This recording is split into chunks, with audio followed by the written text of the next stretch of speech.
Mesdames et messieurs, bonsoir.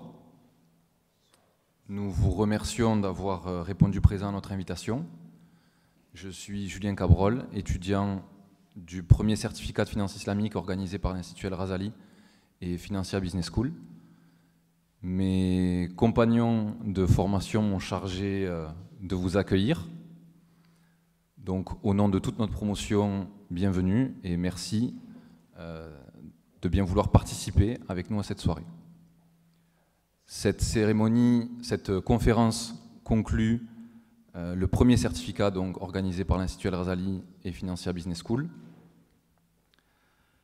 Et pour vous souhaiter officiellement la bienvenue, je cède la parole à M. Shemsaddin Hafiz, recteur de la Grande Mosquée de Paris. Bonsoir tout le monde, bienvenue. Cher Monsieur De Castro, président de Financia Business School, Cheikh Morad Ramé,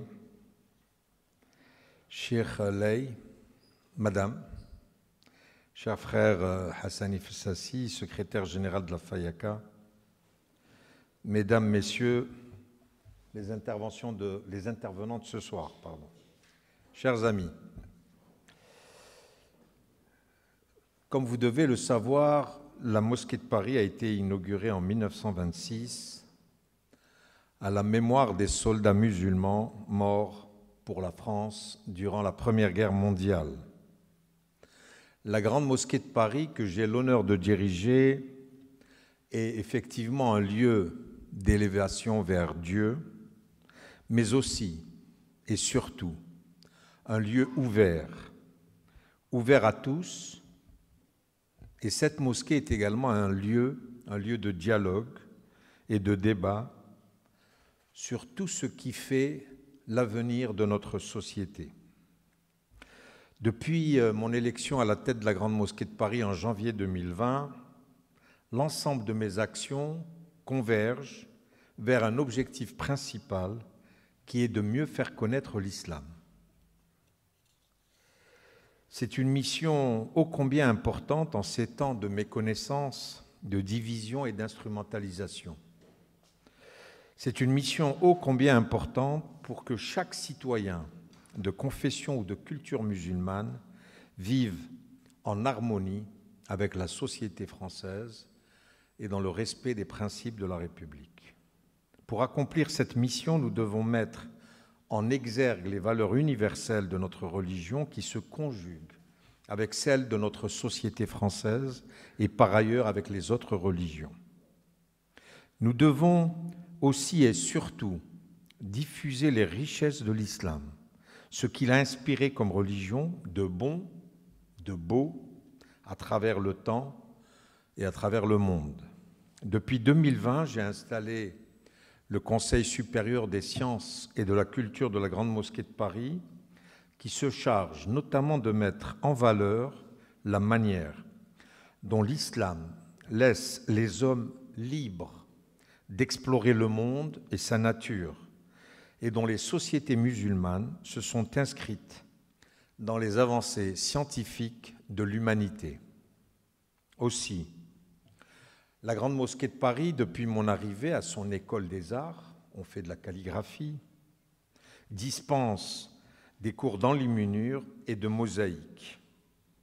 Bien évidemment, la Grande Mosquée de Paris est depuis longtemps un lieu d'enseignement à travers son Institut El-Razali qui a été créé en 1994. L'Institut El-Razali forme des imams et des aumôniers. Cette formation d'imams est aujourd'hui, dans le contexte actuel, fondamentale au devenir du culte musulman en France.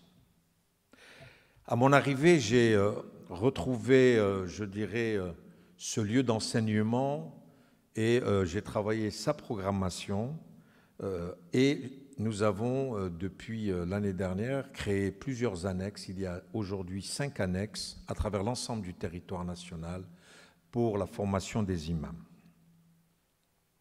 Mais en même temps, j'ai réfléchi à cet institut de formation El-Razali et j'ai voulu véritablement organiser des formations courtes et continues.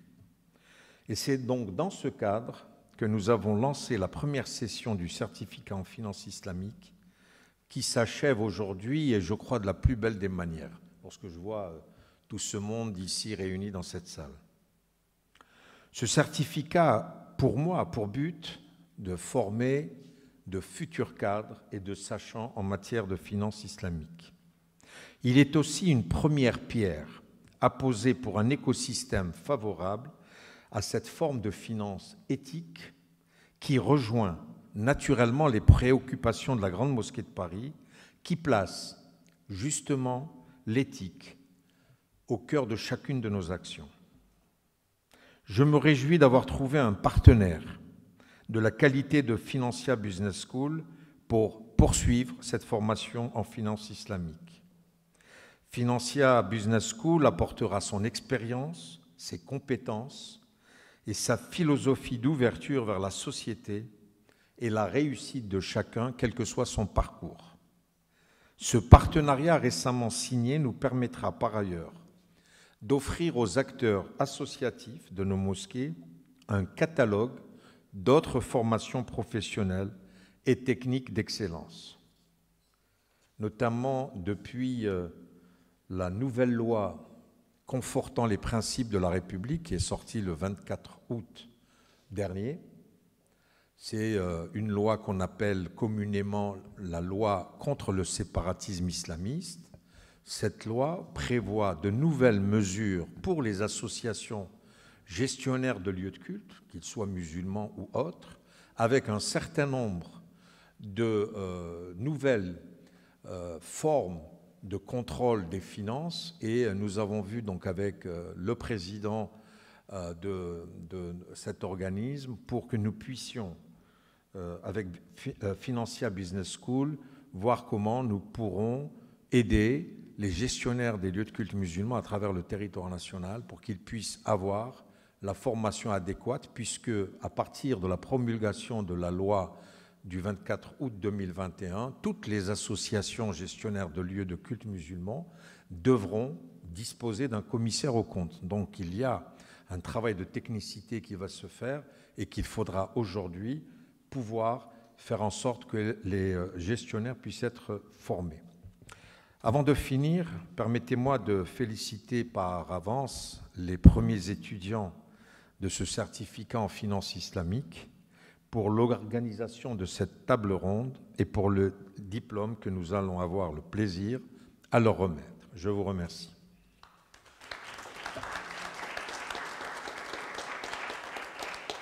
J'appelle monsieur le président de Financia Business School, M. Alfonso Lopez de Castro.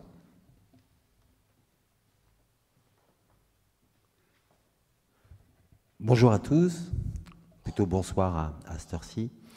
Naturellement, je suis ému d'être dans la Grande Mosquée de Paris parce que, effectivement, on n'a pas l'habitude d'avoir des écoles presque, traditionnelles. Se rapprocher, entre autres, de lieux de culte. D'autant plus que notre premier certificat arrive dans une année d'élection et naturellement, comme on peut le constater, une élection vivante, dynamique. Voilà. Et notre fonction, la première fonction d'une école, pour nous, est de transmettre le savoir. Et comme monsieur le recteur l'a dit, c'est aussi une fonction qui a été effectivement dans la mosquée et surtout dans la Grande Mosquée de Paris, historiquement, depuis la création. Pas qu'un lieu de culte, mais un lieu aussi pour transmettre. Voilà. Et transmettre un savoir. Et j'ai toujours considéré que c'était un des plus beaux métiers de pouvoir donner. Parce que lorsqu'on dit de donner, et vu que ce soir, c'est de la remise des diplômes de finance islamique. Souvent, on parle d'actifs. Et c'est vrai que la connaissance, c'est un actif qui se multiplie, qui ne se perd pas. C'est-à-dire que si je la transmets, moi, j'ai toujours la mienne. Et grâce à la Grande Mosquée de Paris, on va pouvoir transmettre encore davantage. Davantage, peut-être à d'autres publics. En tout cas, peut-être mieux ciblé. Financia est une école, comme son nom l'indique, qui est spécialisée dans la finance. Alors souvent, on parle de finance avec un grand F, mais des fois, j'ai envie de dire les finances, il y en a plusieurs. Et naturellement, il nous paraissait extrêmement évident que la finance islamique faisait partie de ces différentes finances qu'il peut exister. Et souvent, des fois, un peu méconnue, d'ailleurs dans tout type de classe, population ou pays. Et on oublie souvent que la finance islamique, c'est d'abord, et pour moi souvent, la finance éthique. Voilà. Et aujourd'hui, éthique et finance, on le voit un petit peu partout. Il y a la COP26 aujourd'hui, et donc l'impact sociétal, l'impact sur l'environnement, c'est déjà dans l'ADN de la finance islamique. Le seul point, c'est que souvent, les gens ne le savent pas, et donc on s'engage dans un parcours à pouvoir transmettre ce savoir et montrer qu'est-ce que c'est la finance islamique. Et on se rend compte qu'on est vraiment dans l'ère du temps aujourd'hui, puisqu'on parle d'impact sociétal, des RSE, des entreprises. Tout ça est déjà dans la finance islamique et du coup, on permet de pouvoir faire un petit peu d'histoire. Et souvent, on parle en finance de cycle, de crise. Et je pense que dans la finance islamique, il y a des choses excessivement favorables à enseigner, à apprendre. En tout cas, chez Financia, on a pris un virage d'essayer de mesurer l'impact sociétal sur différents types de formations. Et naturellement, la finance islamique fait partie. Je voudrais, en plus de la Grande Mosquée et le recteur, remercier aussi tous les enseignants qui ont participé. Parce que sans eux, on ne peut rien faire. Ce sont les chevilles ouvrières. Et ce qui est vraiment essentiel, d'avoir une formation de qualité. Et sans eux, on ne pourrait rien faire. L'autre volet, c'est que je voudrais aussi remercier les futurs diplômés qui recevront de manière très rapide les diplômés. Vous verrez que être souvent dans une formation, être les premiers, ça comporte un avantage. C'est toujours un avantage, parce que les professeurs sont très impliqués. Parce que vous-même avez été peut-être un peu visionnaire de se dire « je vais venir à la Grande Mosquée et faire ce certificat », qui finalement est un certificat pionnier. Vous serez à jamais les premiers de ce certificat. Alors, naturellement, ça n'enlève rien aux deuxièmes promotions, aux troisièmes et les suivantes qui viendront, et je l'espère, nombreuses et plus importantes. Néanmoins, à jamais, vous serez les pionniers. Et pour ça, je vous en félicite déjà. Je ne prendrai pas plus de temps, surtout après le très beau discours de notre recteur, mais merci à tous et j'ai hâte de voir ce débat qui me paraît déjà très intéressant. Merci beaucoup.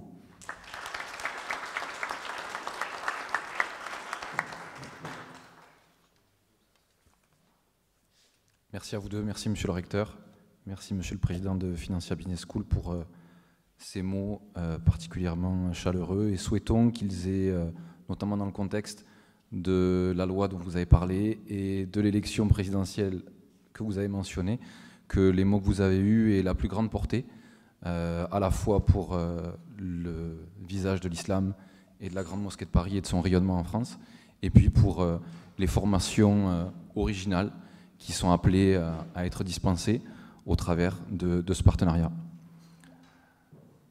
Pour poursuivre donc l'introduction de cette conférence, je vais donc présenter mes camarades de promotion qui vont co-animer cette conférence. Je vais les appeler par leur nom et mentionner rapidement leurs compétences. Ils vont se lever afin que vous puissiez les identifier simplement. Donc j'appelle Madame Habiba Toufik, étudiante à Sciences Po Paris et freelance chez Junior Consulting Sciences Po, qui est ici. J'appelle Monsieur Mehdi Gentil, diplômé en gestion d'actifs et travaillant en tant qu'analyste financier chez un bailleur social. J'appelle Monsieur Sidi Diakité, consultant en investissement financier chez Omnium Finance et trésorier général de l'association, excusez-moi, l'acronyme est un peu compliqué, je l'ai eu au dernier moment, la Fédération française des associations islamiques de l'Afrique, des Comores et des Antilles. Je vous prie de m'excuser pour l'hésitation. J'appelle M. Abdenour Tahlaoui, imam détaché à la Grande Mosquée de Paris et doctorant en finance islamique. J'appelle M. Mamadou Diallo, enseignant en droit et manager en gestion de projet. J'appelle M. Mohamed Ben Barek, consultant en développement économique. Madame Cissé, qui devait être avec nous, je crois par Zoom, ou qui est présente peut-être avec nous par Zoom, qui est conseillère juridique en Côte d'Ivoire. J'appelle Madame Ludmila Bouchez, avocate en droit bancaire et financier au cabinet Ashurst. Et enfin, Monsieur Camille Louis Joseph, avocat également en droit bancaire et financier. Nous allons donc officiellement introduire les propos de la conférence et je vous demande encore une fois d'accueillir Madame Habiba Toufik.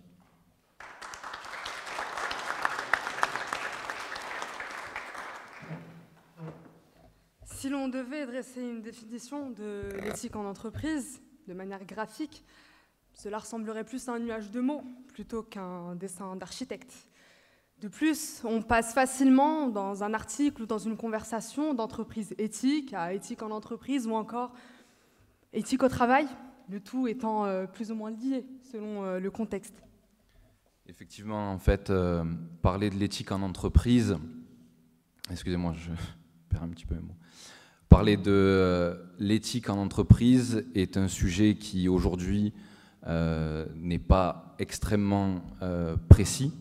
En fait, la vision de l'éthique en entreprise est individuelle et c'est également ce que nous aurons l'occasion de voir, en fait, certainement à travers les interventions des gens qui ont bien voulu accepter notre invitation.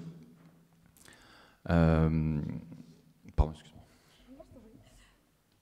Or, au vu du silence de la loi, cela nous amène à dire que l'éthique en entreprise relève du sacerdoce. Certains diront même que ce n'est pas l'affaire du chef d'entreprise.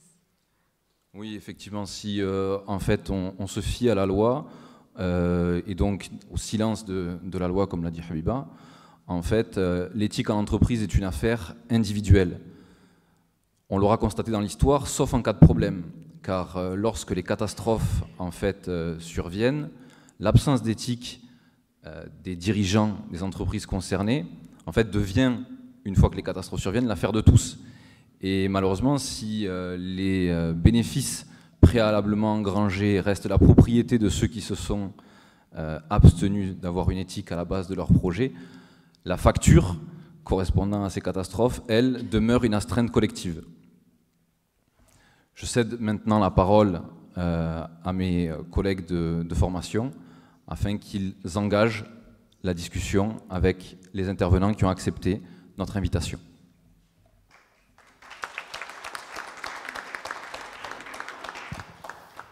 Donc, je suis Sidi Diakité, consultant en investissement financier chez Omnium Finance et aussi trésorier général de la FAECA. Nous avons invité les invités qui sont ici présents. De mon côté, j'ai invité M. Esdin Glamala, qui nous a fait l'honneur d'être là. Il va se présenter lui-même. C'est quelqu'un d'assez particulier, qui est un pionnier dans la création d'une société d'assurance appelée Takaful. Sa société s'appelle Safi, mais il va se présenter lui-même. Merci Sidi. Bonsoir à toutes et à tous. Merci encore pour cette invitation et pour l'honneur qui m'a été donné d'enseigner au sein du certificat justement le Takaful. J'ai trouvé une promotion motivée, avec plein de compétences. Vous avez vu les présentations de grande qualité. Et ça m'a rappelé un petit peu mon parcours, finalement, puisque moi-même, je me considère comme un éternel étudiant et c'est toujours appréciable de voir des personnes qui, bien qu'elles soient avocates, consultants conseillers en investissement financier, doctorants, imams, managers, eh bien, continuent à se former tout au long de leur vie professionnelle et ça démontre une certaine humilité finalement devant la connaissance et devant le savoir. Et donc de ce point de vue-là, nous sommes pareils. Donc en ce qui me concerne, moi j'ai commencé à m'intéresser à la finance islamique en 2012 et donc j'ai continué, j'ai tracé ma route. J'ai travaillé pendant une douzaine d'années dans le secteur de la banque et de l'assurance et effectivement pour des raisons d'ordre éthique, eh bien, il y avait un certain malaise intérieur et j'ai eu le sentiment que je pourrais arriver à me mettre en harmonie, on va dire, entre mon éthique personnelle et mon éthique, et ma vie professionnelle, on va dire. Et donc, je me suis intéressé à la finance islamique. Donc, pour répondre à la question de Sidi, qui était simplement une présentation, une activité de sa fille, eh bien, on est un cabinet de courtage, premier cabinet de courtage spécialisé dans l'assurance Takaful en France. J'ai bien aimé tout à l'heure la référence de Alfonso concernant à jamais les premiers, parce que bon, je suis Marseillais, alors forcément quand j'entends à jamais les premiers, ça fait réagir et nous aussi, en ce qui concerne Safi, on est à jamais les premiers pour ce qui est de la question du Takaful en France. On est des pionniers, c'est pas toujours facile parce que ça demande beaucoup d'investissement, beaucoup d'abnégation. Et après de nombreuses années de travail, on a été capable, donc cette année en 2021, de mettre sur le marché français une solution destinée au financement des inhumations locales et des rapatriements des corps vers les pays d'origine des membres des différentes diasporas musulmanes de France, donc Sénégal, Mali, Algérie, Maroc. Alors je ne dis pas la Tunisie parce qu'ils sont déjà couverts, mais voilà pour faire très succinctement. Merci beaucoup. Merci Sidi. On reviendra dessus après. Je passe la parole à mes amis. Merci. On a l'honneur de recevoir Valentine Baudouin. Vous êtes avocate. Vous étiez avocate. Donc, on vous laisse vous présenter, nous expliquer votre parcours dans la finance éthique avant de laisser Rabia Teviel se présenter également. Merci. Merci aussi également de m'avoir invitée. Je suis ravie d'être là. Alors moi, je suis arrivée dans la finance éthique, on va dire complètement par hasard. Moi, je suis en effet une ancienne avocate. J'ai commencé ma carrière en marché de capitaux. Donc, il y avait encore des introductions en bourse en France en 2008. Et je suis partie ensuite à Genève, donc l'année 2008 également, pour rejoindre un fonds d'investissement qu'on appelait un hedge fund, donc des fonds d'investissement qui cherchaient de la stratégie relativement, en tout cas des rendements élevés. Donc rien à voir avec de la finance éthique.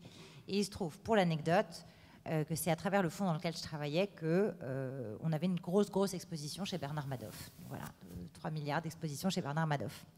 Donc on a perdu 80% de nos clients, mais en revanche, on avait un directeur d'investissement qui était qui venait du Moyen-Orient et qui nous a retrouvé des mandats de gestion de fonds souverains qui nous ont demandé de gérer leur argent de façon conforme à la charia. Voilà, donc on était un hedge fund, on ne connaissait rien. Et donc c'est de cette façon-là, moi je travaillais dans le département juridique de ce hedge fund, que pour la première fois de ma vie, j'ai entendu donc le mot Finance Sharia Compliant. Et depuis, donc là on est en 2009, ça ne m'a jamais quitté. Et donc finalement, ensuite j'ai rejoint une banque privée dans laquelle 30% de ce qu'on finançait était conforme à la finance islamique. Et ensuite en revenant en France, j'ai de nouveau exercé le métier d'avocate où je conseillais divers acteurs français, mais surtout des banques centrales marocaines ou africaines dans le cadre réglementaire et législatif pour permettre que la finance islamique arrive dans ces pays. Et ce que j'ai beaucoup apprécié finalement dans la finance islamique, et ça rejoint ce que vous disiez sur les finances, c'est que moi, mon métier d'avocate, c'était de faire de la finance que j'appelle de la finance alternative, c'est-à-dire toutes les méthodes qui permettent de financer autrement. Et ça, il y a beaucoup de finances différentes. Et maintenant, j'ai quitté en effet le barreau, je ne suis plus avocate, mais je suis investisseuse dans des sociétés qui veulent promouvoir des nouvelles façons de financer ou des nouvelles méthodes de financement. Et vous ne vous rendez pas compte, et c'est ce que je dis souvent, puisque la finance islamique, on a tendance à parler de beaucoup de mots compliqués, mais le nombre de fintech, ou en tout cas d'entreprises innovantes, dont les principes derrière sont exactement les mêmes que ceux de la finance islamique et s'inspirent des montages de la finance islamique, sont assez énormes. Donc voilà, l'innovation de temps en temps, elle n'emporte pas le nom, mais il y a énormément de sociétés innovantes qui reposent sur ces principes-là. Nous allons maintenant laisser Rabia Teviel se présenter. Merci. Alors, bonsoir à tous, donc Rabia Tebiel, je suis consultante en création d'entreprise et en développement stratégique. Donc moi aujourd'hui je suis ravie d'être parmi vous puisque cette question d'entrepreneuriat et d'éthique me passionne profondément puisque j'ai commencé ma carrière professionnelle dans un incubateur d'entreprise où on a accompagné donc des centaines d'entrepreneurs dans de l'idée au projet. Et c'est vrai que cette problématique, c'est une réelle problématique, l'éthique dans l'entrepreneuriat, puisque souvent le business ne rime pas avec justement l'éthique. Et c'est cette question-là qui, peut-être 10 ans en arrière, était très difficile à transmettre, puisqu'on n'avait ni les outils et ni aujourd'hui autant d'engouement pour cette éthique-là. On trouvait beaucoup l'éthique dans certains secteurs d'activité comme la mode, le textile, mais très peu dans des secteurs d'activité beaucoup plus services, prestations de services ou prestations intellectuelles. Donc aujourd'hui, l'entrepreneuriat, cette question d'entrepreneuriat et d'éthique est un réel enjeu puisqu'il y a aujourd'hui énormément d'entrepreneurs qui essayent en tout cas d'introduire cette façon d'entreprendre et qui recherchent des outils. Donc la finance islamique, justement, c'est là où elle intervient, puisqu'elle nous permet aujourd'hui de pouvoir concilier cette volonté d'avoir une activité éthique et avec justement les produits qu'elle propose.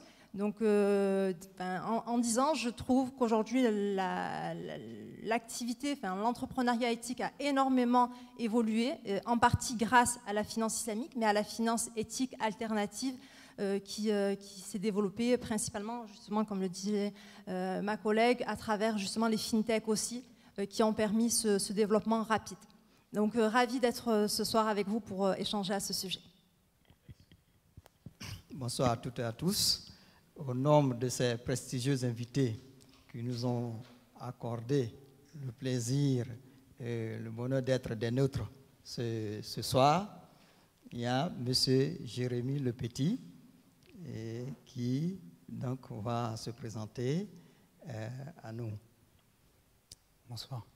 C'est un plaisir d'être ici et un honneur aussi d'avoir été choisi pour pouvoir enseigner au sein de ce certificat dans les mois qui viendront. Donc, je n'aurai pas l'honneur d'enseigner à cette promotion, mais probablement à la suivante. C'est intéressant, très intéressant ce que j'entends depuis tout à l'heure, et je ferai probablement le pont entre ce qui vient d'être dit, puisque je suis ce qu'on va qualifier de serial entrepreneur. Donc j'entreprends depuis bientôt une quinzaine d'années, immédiatement après la fin de mes études. Je suis un éternel étudiant aussi, puisque en parallèle j'enseigne dans différentes écoles et également toujours dans l'université où j'ai moi-même été étudiant il y a quelques années de ça. J'y vais d'ailleurs demain à Évry. Et après avoir fait mes armes avec 2 premières entreprises dans l'univers des médias, de la communication et du marketing digital, où j'ai travaillé pour les plus grands groupes français et accompagner ces acteurs-là dans leur stratégie sur les réseaux sociaux, eh bien, en quête de sens, je me suis interrogé courant 2017 sur ce que je voulais donner comme direction à ma vie entrepreneuriale, et j'ai pris conscience à ce moment-là que dans les sociétés intégralement financiarisées dans lesquelles nous vivons, si on veut agir sur notre environnement, si on veut agir sur nos écosystèmes, eh bien, il faut être en capacité de faire changer de cap à cette finance occidentale débridée qui nous emmène directement vers les abysses. Je serai probablement le plus dur d'entre nous sur ces sujets-là. Mais par conséquent, eh bien, j'ai pris conscience qu'il fallait que j'entre en finance comme on entre en campagne. Et c'est un peu comme ça que j'ai eu l'idée, de par une formation et une montée en compétences progressives dans l'écosystème blockchain, j'ai pris conscience qu'on pouvait briser un certain nombre de barrières à l'entrée. Et surtout, en 2018, alors que je suis en train de plancher sur un nouveau projet de moyens de paiement, je prends conscience que le paiement, c'est la clé de voûte de notre relation à cette industrie. Elle nous concerne tous individuellement, qu'on soit pauvre ou qu'on soit riche. Et par conséquent, si on veut changer les choses et impliquer le consommateur, l'utilisateur final dans ce mouvement d'une finance plus éthique, eh bien, il fallait s'y attaquer à travers le paiement. Et donc, c'est à travers cet axe-là que j'ai développé une solution de paiement qu'on est en train de développer actuellement et sur lequel on travaille depuis maintenant 2 ans. Donc voilà.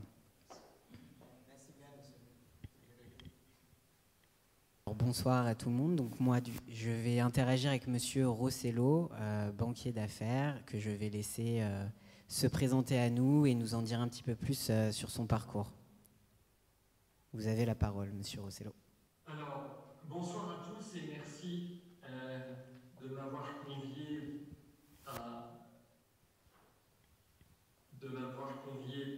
pour participer à cette rencontre. Je regrette de ne pas être physiquement avec vous, d'autant que je suis passé souvent devant l'entrée de la Grande Mosquée de Paris et que ça me donnait toujours l'envie d'y rentrer. Donc j'espère que j'aurai une autre occasion de rencontrer ce lieu dont le recteur nous a parlé au début.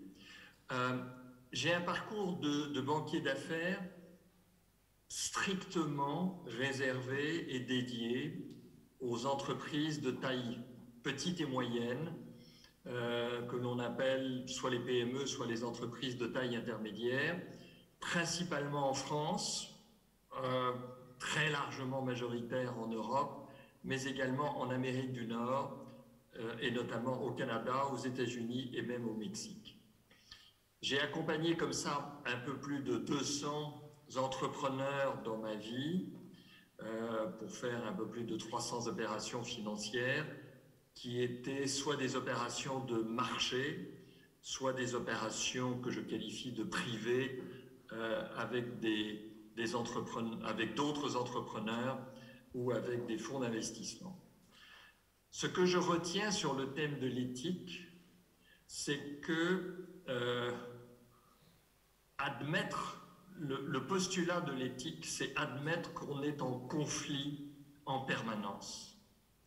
On est en conflit en permanence dans la mesure où quand on est dans la fonction qui est la mienne, mais je viens d'entendre quelques-uns ou quelques-unes de mes collègues dans l'ensemble de la finance, il faut toujours savoir les intérêts de qui on défend. Et je dirais, de façon non pas cynique, mais pour lancer le débat qui est crucial pour éviter que la finance ne soit source de très gros problèmes dans le futur, c'est qu'il faut toujours définir qui est le client. Et quand je dis qui est le client, c'est qu'il faut faire comprendre aux personnes avec lesquelles nous traitons qui nous sommes par rapport à eux. Vous allez me dire que c'est une banalité. En fait, ça ne l'est pas. C'est d'une complexité qu'on ne pourra pas évoquer totalement ce soir, mais que je voulais évoquer. Pourquoi c'est complexe ? Quand vous présentez des entrepreneurs à d'autres entrepreneurs ou à des fonds d'investissement ou au marché, les zones de confrontation sont multiples. Elles sont déjà au sein de ma propre maison ou de celle dans laquelle j'ai eu des fonctions d'associé. C'est en interne, dans la mesure où vous avez ceux qui représentent les intérêts de ce que nous appelons dans notre jargon le buy side, et moi qui suis supposé représenter les intérêts du sell side. Bon. Et quand on rentre dans la finesse humaine de la démarche, on s'aperçoit que cette zone de conflit, elle est, et je l'ai vécue, permanente. Merci beaucoup, Monsieur Rossello. On n'a pas ce réflexe de penser aux critères d'éthique.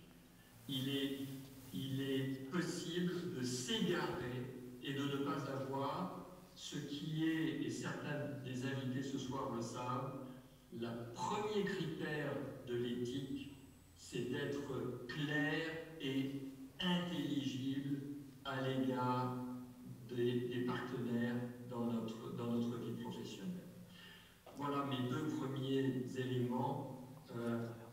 Comment traiter la zone de conflit et comment être clair et intelligible.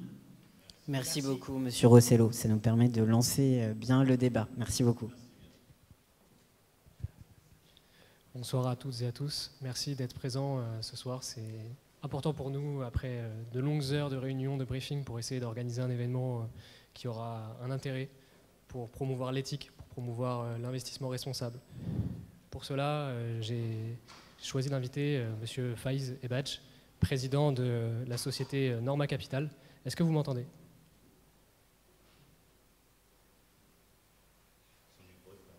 Voilà, je pense que... Je vous entends bien, merci. Super, merci. Je vous laisse vous présenter en quelques minutes, s'il vous plaît.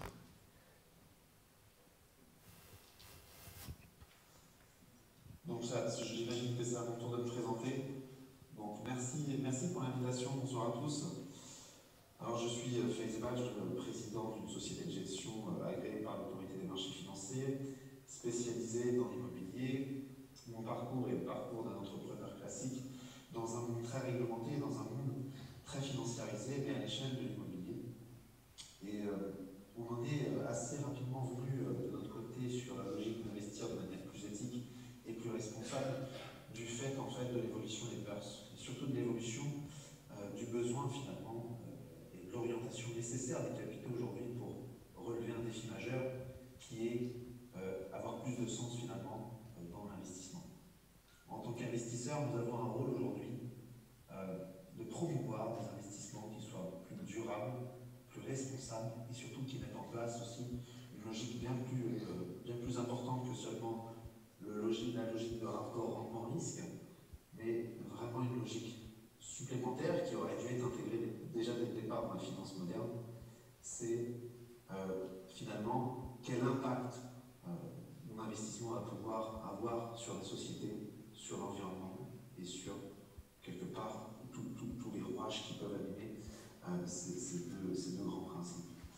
Donc la logique de l'investissement socialement responsable qui s'est appliquée aux logiques d'investissement financier qui s'est appliquée tout récemment à l'immobilier nous ont amené aussi chez Norma Capital à être précurseurs sur le sujet, puisqu'on a pris assez rapidement, et 2 ans avant la parution des labels, on a fait le choix de prendre le virage du socialement responsable pour une raison simple, c'est que aujourd'hui, en tant qu'investisseur, encore une fois, nous ne pouvions pas l'ignorer, mais je pense que le point le plus important aussi, c'est que il n'existait pas sur le marché de solution qui correspond concrètement à une éthique d'investisseur.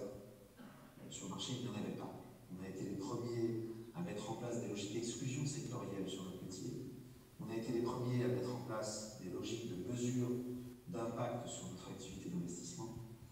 Et aujourd'hui, ce que l'on remarque, c'est qu'il y a encore énormément de pas, un pas énorme encore à développer pour aller encore plus loin.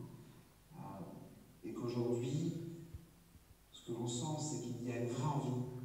Et ce que l'on sent, c'est qu'il y a encore un fossé trop important entre l'envie et le concret.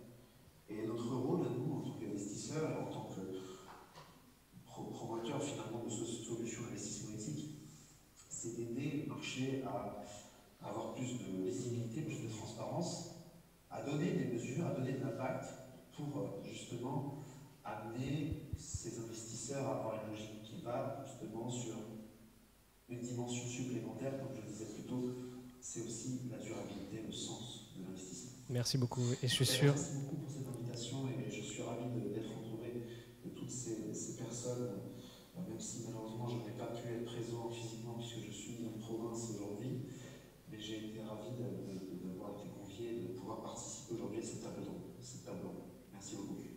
Merci à vous. À mon tour de remercier un invité en présentiel cette fois, donc Monsieur Emmanuel Pascard. Je vous laisse la parole pour vous présenter à votre tour. Écoutez, je vous remercie pour cette invitation. Premièrement, merci pour ces discours. J'ai l'impression déjà d'avoir appris beaucoup en très peu de temps, donc je pense que ça va continuer. Au moment de cette invitation, en fait, j'ai beaucoup réfléchi finalement. Alors moi, je vais me présenter, mais finalement, j'ai l'impression que moi-même, je suis peut-être un produit, dans cette réflexion éthique. Alfonso parlait de transmission. Moi, ça fait 10 ans maintenant que je transmets dans les écoles, 5 ans chez Financia, et c'était un besoin de donner du sens aussi à ce que j'avais fait, à ce que je faisais, et comment transformer ça de manière, entre guillemets, éthique. Donc j'ai évolué pendant 20 ans dans la supply chain, dans l'industrie. Je ne suis pas un entrepreneur entrepreneur, un serial entrepreneur, mais je pense que je suis un intrapreneur. Donc j'ai été amené à créer from scratch beaucoup d'organisations, de business units finalement, pour des raisons aussi éthiques, je pense, confronté à certaines forces dans l'entreprise contre laquelle je voulais aussi, entre guillemets, lutter. Une forme de désobéissance organisationnelle qui m'a habité. Et donc j'ai été amené à écrire des livres, notamment deux livres, un sur le lean management en 2009 et un livre qui s'appelle Intrapreneur, le réveil de la force, qui a été publié il y a 3 semaines. Et en fait, il est question d'éthique à l'intérieur de ça. Et je pense que c'est une tendance très forte aujourd'hui. Ça n'est pas qu'une tendance d'ailleurs, c'est très fort. Et je pense que tout ce qui est lié à l'économie de marché, tout ce qui est liberté, donc une économie de marché, nécessite forcément qu'on impose, qu'on se mette en place des règles et une forme d'éthique dans l'ordonnancement du business. Donc je serais ravi de participer à cet échange et de donner aussi mon point de vue sur mes réflexions qui seront amenées évidemment à évoluer dans le temps. Voilà, merci. Donc c'est très intéressant pour l'instant tout ce qu'on a entendu. Malheureusement, Mohamed et moi allons avoir le mauvais rôle parce qu'on va maintenant vous poser des questions et on a un timing qui est limité. Donc c'est pas du tout qu'on aura envie de vous couper, mais on va vous faire signe à un moment de terminer votre réponse en tout cas. Merci. On va commencer, on va se lancer. Monsieur Esdine, je voulais vous poser la question en tant qu'entrepreneur, créateur d'un Takaful, du premier Takaful ici en France. Je voulais savoir quelle était votre définition de l'éthique et comment vous arrivez à évaluer cette éthique au sein de votre entreprise. C'est la première question. Merci Sidi. Alors je disais tout à l'heure que j'étais un éternel étudiant, et donc ça veut dire un éternel étudiant, c'est quelqu'un qui cherche. Et donc en plus d'avoir cette casquette d'entrepreneur, je fais également de la recherche pour alimenter justement ma vie entrepreneuriale. C'est-à-dire que j'avance avec ces 2 jambes, une jambe qui est basée sur la recherche, la théorie, la connaissance, la science, le savoir, et une jambe qui est sur l'expérience, la pratique. Et finalement, l'un nourrit l'autre, et c'est ce qui fait que généralement, vous disiez tout à l'heure que j'avais un parcours un peu atypique, parce que généralement, soit on est côté business, soit on est côté académique, et moi je suis des 2 côtés. Donc je vais vous faire une réponse en 2 temps. Je vais vous faire une réponse académique et une réponse pratique sur ce qui est, qu'est-ce que l'éthique finalement dans l'entrepreneuriat.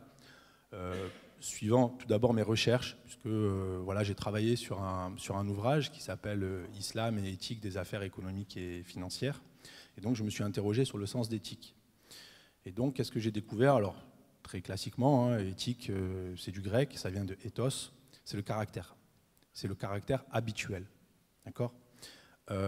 Arrêter, éthiquer, ça veut dire l'excellence du caractère. Mais arrêter, excellence, ça a aussi le synonyme de vertu. C'est-à-dire que chez les Grecs, l'excellence, c'est la vertu. Et c'est la vertu, l'excellence du caractère. D'accord? On a en latin, donc les mœurs finalement, le caractère, c'est les mœurs. Et en latin, c'est mos, qui signifie mœurs et qui a donné morale. Donc éthique et morale, déjà, au sens étymologique du terme, c'est exactement la même chose. Maintenant, si on fait le lien avec l'islam et la finance islamique, ce qui nous intéresse, quelle est l'éthique des affaires en finance islamique?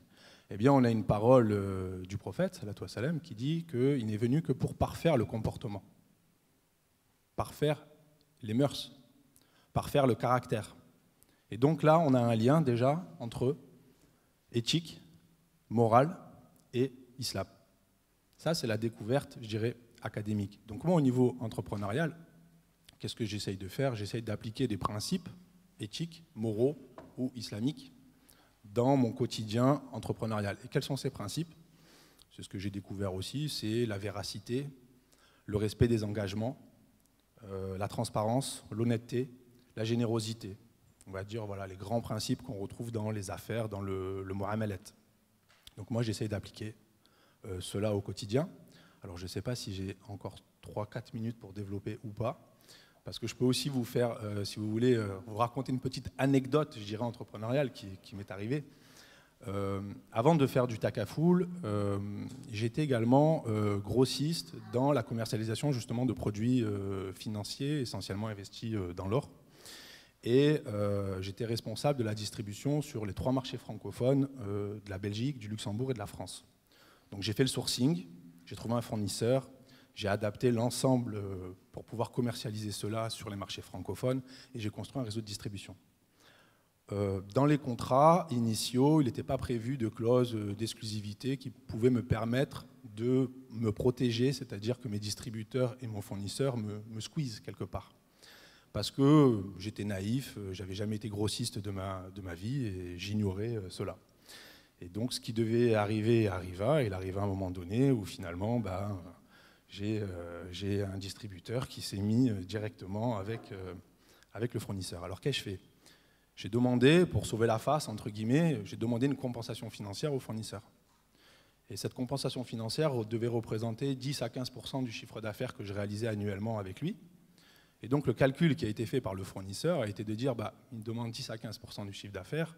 Si je lui dis non, il ne va pas faire une croix sur 100% du chiffre d'affaires qu'il réalise avec moi. Donc je lui dis non et va se coucher. À votre avis, qu'ai-je fait, Sidi ? Est-ce que j'ai accepté ou est-ce que j'ai refusé au nom de principes éthiques? C'est-à-dire, est-ce que j'ai refusé du profit, du chiffre d'affaires, ou est-ce que j'ai refusé? J'ai refusé. Ça m'a coûté cher, mais j'ai refusé. Au nom de principes. Et pour moi, l'éthique, c'est ça aussi. C'est à un moment donné, c'est avoir la possibilité de réaliser un profit et de dire non, je ne fais pas ce profit-là parce que c'est contraire à moi. Je me suis senti, si vous voulez, trahi parce qu'on n'avait pas mis les clauses. C'est vrai que contractuellement, c'est possible. Mais éthiquement, pour moi, c'était impossible. Et donc, moralité de cette histoire, et je terminerai là-dessus, ce qui s'est passé, c'est que quelques mois plus tard, le fournisseur a été mis sur la liste noire de l'AMF. Et donc, j'ai été bien content, finalement, d'avoir cessé mes relations avec lui parce que j'aurais pu être éclaboussé dans cette affaire. Donc, à côté de la difficulté, il y a la facilité. Et derrière, cet échec, entre guillemets, cette expérience, eh bien, dans le cas du développement de produits Takaful, tout de suite, quand on a contractualisé avec le fournisseur, on a mis une clause dans le contrat disant qu'il s'interdisait la faculté de traiter en direct avec nos distributeurs. Et avec tous nos distributeurs, puisqu'aujourd'hui on a une trentaine de pompes funèbres musulmanes avec lesquelles on travaille, eh bien, ils sont tenus par une clause dans laquelle ils se sont engagés dès le départ à ne pas traiter directement avec le fournisseur. Et c'est ça le métier d'être grossiste, parce que quand vous êtes grossiste, vous avez deux forces. Une force descendante qui est celle de votre fournisseur qui lorgne sur votre réseau de distribution, et une force ascendante qui est la force de votre réseau de distribution qui cherche à vous enlever, tout simplement. Voilà, donc c'est ça pour moi l'éthique, c'est finalement, au nom de principes moraux, éthiques, c'est-à-dire des principes spirituels, être capable de mettre de côté la matière, c'est-à-dire le chiffre, et de renoncer au nom de l'esprit à un profit. Merci beaucoup. Merci. Merci. Je passe la parole à mes amis. Merci. On va passer d'un côté un petit peu plus pragmatique pour parler de croissance, de réglementation. J'ai une question pour vous, Rabia Tebiel. Aujourd'hui, pour vous, quels sont les avantages en termes de rentabilité et de croissance pour mettre en place un business éthique en France? Et comment est-ce que vous répondrez concrètement à un besoin de financement éthique? Alors aujourd'hui, au niveau de l'entrepreneuriat, il est évident qu'il y a une demande de la part des clients d'avoir cette casquette éthique. Donc au-delà de l'entrepreneur qui souhaite lui-même développer une activité avec justement cette idée de fort impact sociétal, environnemental ou autre, il y a vraiment un réel aussi en face, une offre, une demande des clients qui souhaitent justement pouvoir consommer plus éthique. Donc aujourd'hui, naturellement, on arrive à une société qui tend vers l'éthique et de manière assez rapide, puisqu'on voit quand même se développer énormément d'activités dans tous les secteurs d'activité, surtout aujourd'hui, ce qu'on ne voyait pas ces dernières années. Et à chaque niveau, effectivement, on voit cette volonté de vouloir consommer éthique, de vouloir proposer des services éthiques. Donc aujourd'hui en France, l'avantage effectivement qui se déroule aujourd'hui, c'est notamment par rapport à tout ce qui est justement nouvelles technologies, la blockchain et toutes les opportunités qu'ont aujourd'hui les fintechs de pouvoir développer des produits éthiques grâce à ces nouvelles technologies. Et du coup, on a aujourd'hui des entrepreneurs qui profitent dans les deux camps, au niveau donc en tant qu'entrepreneur, mais aussi en tant que consommateur, de ce développement-là. Donc il est évident aujourd'hui qu'on a de nombreuses opportunités à tous les niveaux et que la France propose un climat favorable aujourd'hui économique à tous les niveaux. Donc aujourd'hui, c'est pour les entrepreneurs un terrain assez intéressant d'investir aujourd'hui la France au niveau réglementaire ou même au niveau donc, des consommateurs qui sont très friands de tout ce qui est éthique aujourd'hui. Admettons que je veuille monter un projet éthique maintenant. Comment je pourrais me financer de manière éthique au vu des produits sur le marché actuel? Alors justement, les nouvelles technologies et notamment le crowdfunding qui donc s'est introduit en France avec une visée très solidaire au départ, puisque c'était principalement pour les dons que le crowdfunding, la demande de fonds a été réalisée. Aujourd'hui en France, on a une très très bonne image de ce type de financement-là et les entrepreneurs ont su utiliser ce produit-là, ont détourné de l'usage initial pour pouvoir justement se financer de manière éthique. Et au-delà donc du financement que peut avoir ce type de financement, il a aussi une visée aussi de test du marché et notamment justement pour les entrepreneurs, pour les personnes qui se lancent, c'est une réelle étude de marché que leur permet le crowdfunding puisqu'on vend tout de suite on teste tout de suite son projet. Et donc aujourd'hui, c'est une réelle opportunité de pouvoir monter des projets avec ce type de financement-là, puisque justement, il propose différentes façons de pouvoir le lancer. Et aujourd'hui, l'ensemble en France, en tout cas, on a une très bonne image de ce type de financement. Et c'est un financement qui est très, très, très transparent, ce qui est énormément recherché aujourd'hui et très facile à comprendre. Donc aujourd'hui, je pense que pour les entrepreneurs, c'est une réelle opportunité. Merci beaucoup. Donc, pour rebondir sur ce que vous avez dit, notamment au sujet de la réglementation, je vais m'adresser à vous, Madame Baudouin, par rapport aux avantages juridiques et fiscaux aujourd'hui pour mettre en place un business éthique en France.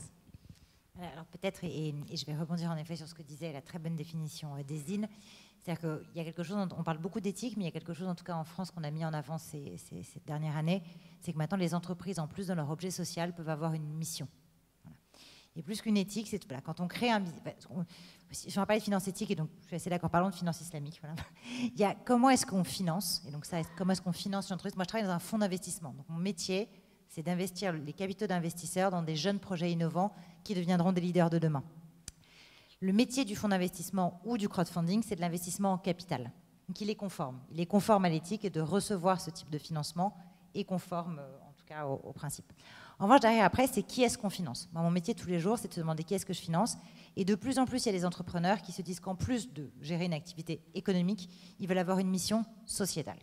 Et donc maintenant, vous pouvez inscrire dans vos statuts, donc dans votre acte constitutif, vous pouvez inscrire en France qu'au-delà de votre activité économique, vous avez une mission. Et ça, c'est quelque chose qui a été très important justement et qui vous permet d'afficher donc, justement à toutes les parties prenantes, c'est comme ça qu'on appelle ça, donc aussi bien vos clients que vos prestataires, qu'en plus de votre activité et de votre objet social, vous avez un intérêt qui vous dépasse, qui est votre mission, qui est par exemple, ça peut être plein de choses différentes et variées. Et donc le cadre, en tout cas quand vous êtes entrepreneur, que vous créez une entreprise, il y a ce cadre justement de vous définir comme entrepreneur à mission. Ensuite, derrière ça, sur la création d'entreprises en France, je pense que c'est le meilleur cadre européen. C'est-à-dire qu'entre les aides à l'innovation, ce que fait la Banque publique d'investissement, l'efficacité fiscale et des réductions d'impôts pour certains investisseurs, je pense qu'il y a un terreau qui ne peut pas être plus fertile que ça, sachant que des jeunes entreprises sont souvent financées plutôt principalement par de l'equity, parce que quelle que soit votre éthique, de toute façon, un banquier, ça ne vous prête pas sur un PowerPoint.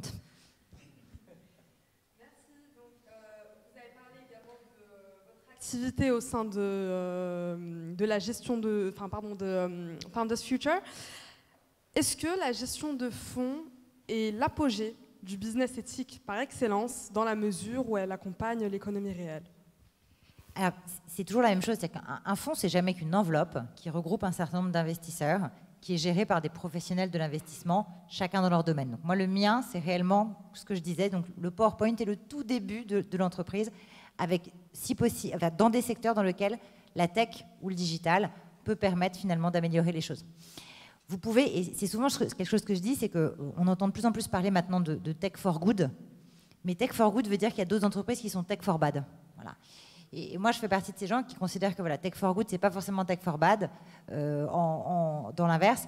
Est-ce que, et c'est pour ça qu'il faut différencier, c'est-à-dire que le fonds d'investissement, son modèle d'investissement, c'est de l'investissement en capital, qui est donc éthique. En revanche, que financent les fonds d'investissement, vous avez autant de thèses d'investissement que de fonds d'investissement. Donc vous en avez certains qui vont se demander s'ils veulent financer justement des entrepreneurs à mission ou des entrepreneurs qui justement veulent améliorer les choses, mais vous avez beaucoup de fonds d'investissement dont la méthode d'investissement est l'investissement en capital, mais qui ne financent des entreprises qui n'ont absolument pas d'activité éthique.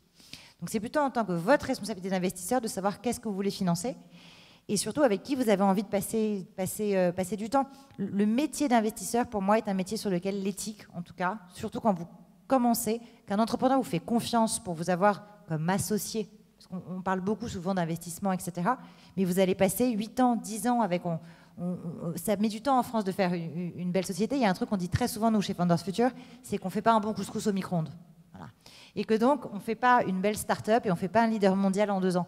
Donc, il faut une équipe pour accompagner l'entrepreneur dans les bons moments, dans les mauvais moments, dans les moments de marché qui vont être difficiles. Et je pense que là, en tout cas, si on aime ce métier, on ne peut pas le faire sans éthique. Je suis très honoré d'être ici parmi vous en tant qu'étudiant et en tant qu'imam ici à la Grande Mosquée de Paris, l'un des imams de la Mosquée de Paris. Ma question s'adresse à Rabia Tebiel. La création de la formalisation de l'entreprise, les porteurs de projets avaient cette vision très associative de leur entreprise. Et quand on venait à formaliser les choses et qu'on cherchait, est-ce qu'on créait une société, une SARL, une entreprise individuelle ou autre, ils avaient tous les critères de la loi 1901. Et on leur disait, mais on ne peut pas aujourd'hui créer une activité loi 1901 qui va dégager des bénéfices, qui va vous permettre, enfin, c'est votre activité principale. Et c'est vrai qu'on a toujours eu cette problématique-là, et encore aujourd'hui, où le décalage entre la loi, l'association, enfin, la structure loi 1901 et la société est très difficile à accepter par les porteurs de projets, puisqu'ils ont toujours cette vision justement de projet, d'impact, et on a vraiment du mal à définir avec eux pour justement les faire passer du côté business. Donc je pense qu'aujourd'hui, la plupart des entrepreneurs ont cette vision-là, ont cette volonté de vouloir avoir un impact. Et depuis toujours d'ailleurs, hein, ça a été quand même aujourd'hui les entrepreneurs qui se lancent à leur compte avec vraiment cette volonté de vouloir proposer un service, un produit qui répond à des attentes qui sont aujourd'hui assez exigeantes au niveau éthique. On a toujours eu cette problématique-là de se dire où on se situe au niveau donc du business et cette image-là de faire de l'argent. Donc je pense que c'est vraiment un travail de pédagogie qu'on a eu quand on accompagne aujourd'hui les porteurs de projets, mais ça s'est énormément amélioré et surtout aujourd'hui on voit que ça devient quand même quelque chose qui est ancré au niveau des porteurs de projets de manière générale et surtout sur une nouvelle génération où aujourd'hui on a cette volonté qui est totalement naturelle et on va forcément vers des projets totalement éthiques aujourd'hui. Bien, merci bien. Monsieur Jérémy, alors, je voudrais demander, maximiser son profit autant que possible, peu importe le prix, n'est-il pas nécessairement consubstantiel à l'entrepreneuriat? Eh bien, ma réponse est non. Ah bon? Non.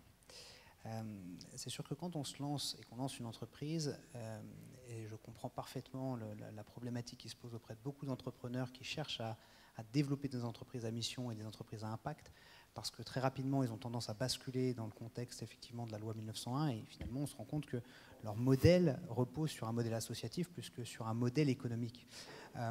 Aujourd'hui, moi, je suis convaincu que n'importe quel porteur de projet, et pas uniquement celui qui cherche à développer une activité éthique, mais ça doit concerner n'importe quel entrepreneur, n'importe quel porteur de projet, eh bien, doit répondre à une triple équation.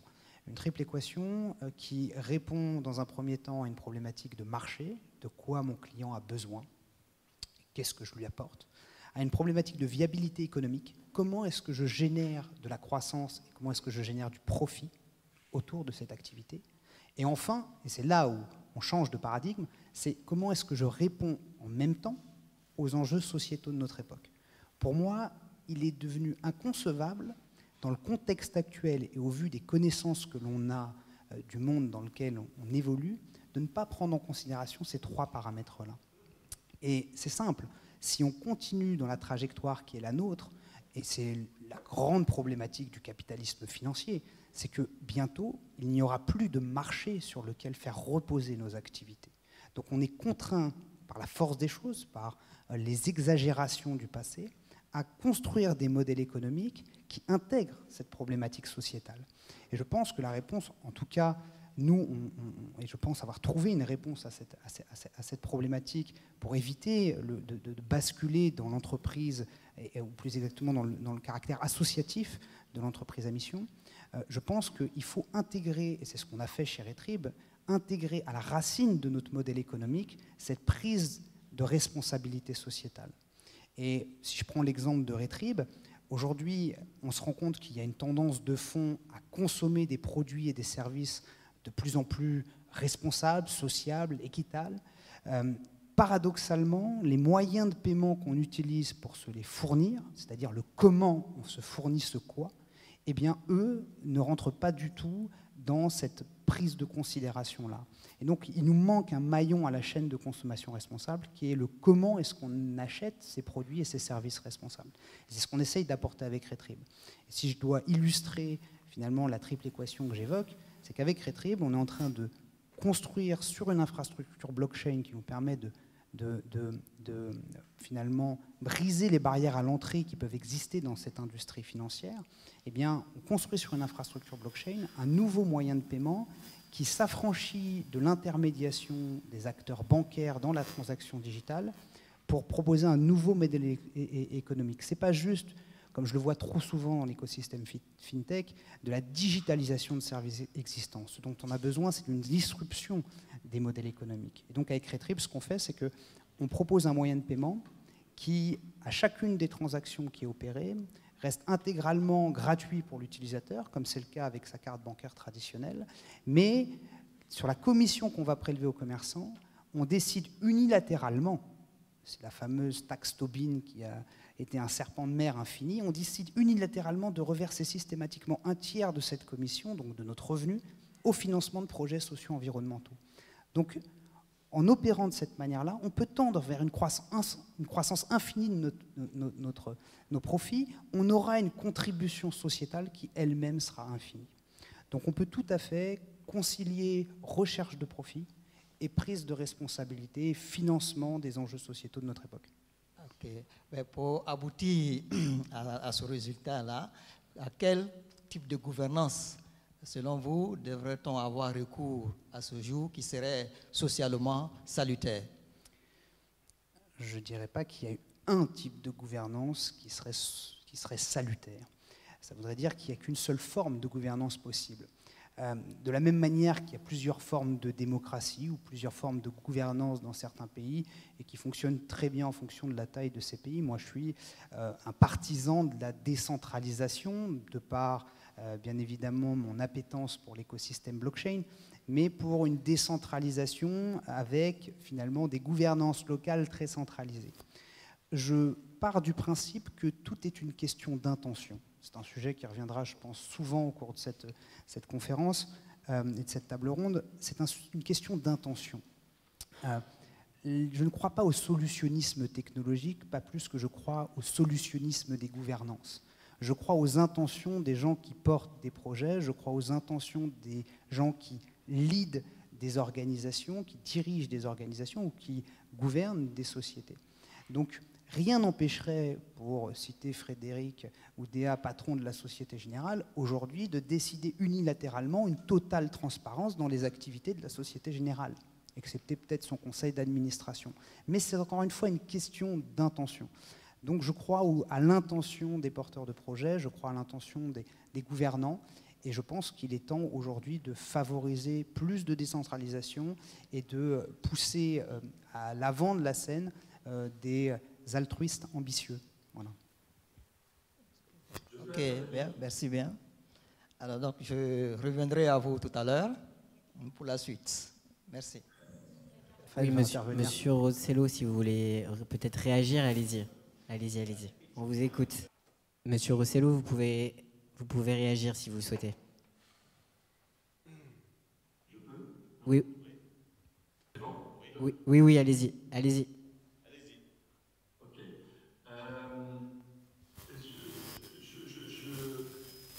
Je souhaite intervenir parce que j'ai reconnu la voix et le discours de Jérémy.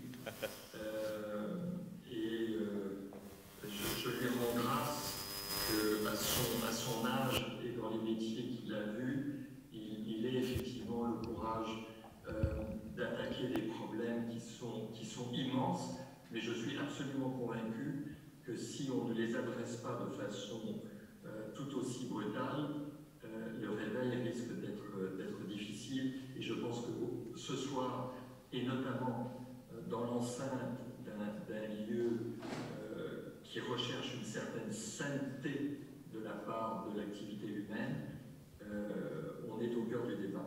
Moi, je vais vous dire une chose, c'est que j'ai considéré pendant beaucoup de temps dans ma vie que j'étais un progressiste, et j'ai très très peur maintenant de ce mot. Quand on regarde que dès le Moyen-Âge, les premières corporations qui bénéficiaient d'une décision de l'autorité qui était généralement royale, et sur toute l'Europe, en réalité, il n'y avait pas de séparation entre l'intérêt personnel et l'intérêt collectif. Les deux étaient intimement corrélés.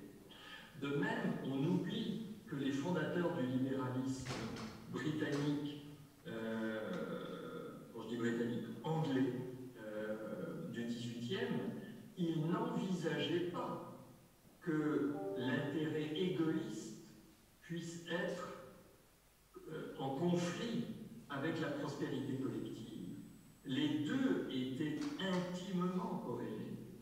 Et donc, moi, je suis dans une espèce de petite croisade contre un article publié le 13 septembre 1970 dans le New York Times et signé de Milton Friedman, qui dit non, l'entreprise, parce qu'il y avait un débat, il y a toujours eu un débat entre eux, est-ce que l'objet social de l'entreprise et donc de l'entrepreneur, c'est quoi? C'est faire également du profit pour les actionnaires, d'accord? Mais est-ce que c'est pas également d'intégrer les nécessités de ce qu'on appelle les parties prenantes?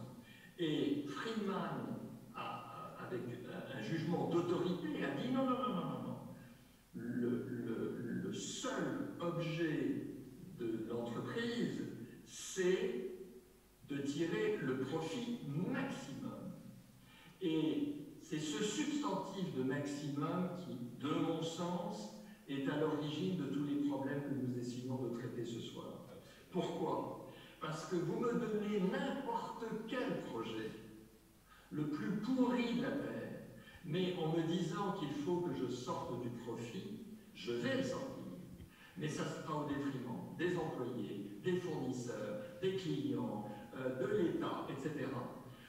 Donc, Friedman a bénéficié d'une vingtaine d'années, et puis avec des porte-paroles comme Clinton, Thatcher, etc., qui ont considéré que c'était là le saint du saint.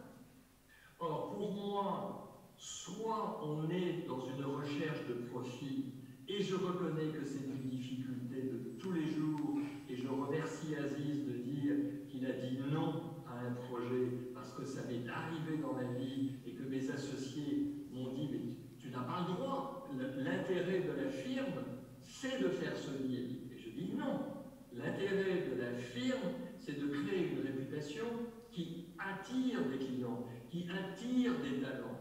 Et que donc, ok, et j'ai quitté deux très belles et grandes maisons le client n'était plus le client. Le client, c'était la transaction. Il faut faire le deal.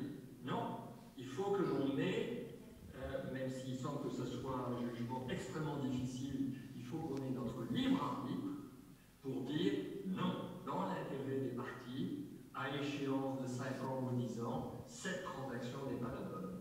Donc, revenons à des socles, et notamment du libéralisme historique, qui, je suis sûr, on aurait mis M. Locke, M. Bentham ou M. Adam Smith ce soir en face de gens qui connaissent la finance islamique, je suis certain qu'ils auraient trouvé un terrain d'entente facilement. Donc, voilà.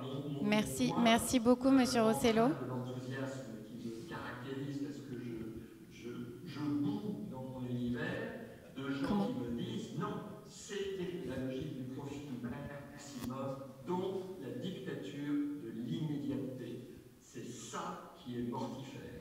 Merci beaucoup. Ça me permet de faire justement une transition. Moi, j'avais envie d'entendre du coup Emmanuel Pascar justement sur le fait, finalement, quelle que soit l'éthique, mais ça reprend aussi un petit peu le dilemme dont nous a fait Paris-Dine. Est-ce que ça représente plus de contraintes ou c'est ce que justement un gage de durabilité en fait pour un entrepreneur? En fait, j'ai bien écouté ce qui a été dit. Finalement, je suis assez d'accord en fait avec tout ce qui s'est dit. Je ne sais pas s'il y aura débat, mais en tout cas, il y aura peut-être duo et plus. Mais moi, je vais un petit peu revenir sur déjà ce qui m'a donné envie d'écrire ce livre, puisque j'ai écrit ce livre à l'annonce du premier confinement. Et j'ai découvert que durant cette crise de la Covid ou du Covid, je ne sais plus comment on dit, il y a eu en fait ça a amplifié des signaux faibles qui étaient là déjà depuis très très longtemps en fait finalement. Donc on s'est rendu compte que quelque part, malgré tout, il y a eu une désobéissance sur le terrain, qu'on s'est mis à innover. Les constructeurs automobiles se sont mis à faire des appareils respiratoires, les industries de parfums, des gels hydroalcooliques, masques dans les hôpitaux. Donc en fait finalement, tout ça, ça dit quelque chose sur effectivement cette nécessité de changer et qu'il faut attendre une crise pandémique, une crise sanitaire qui dit quelque chose aussi sur ce qui se passe en ce moment. Et on a tous entendu que 80% des principes actifs dans les médicaments, c'est la Chine. Donc je suis assez d'accord avec ce qui vient d'être dit sur ce qui est mortifère, c'est l'excès finalement. C'est la mesure et l'hubris, c'est l'ultra-mondialisation excessif, la recherche des coups bas.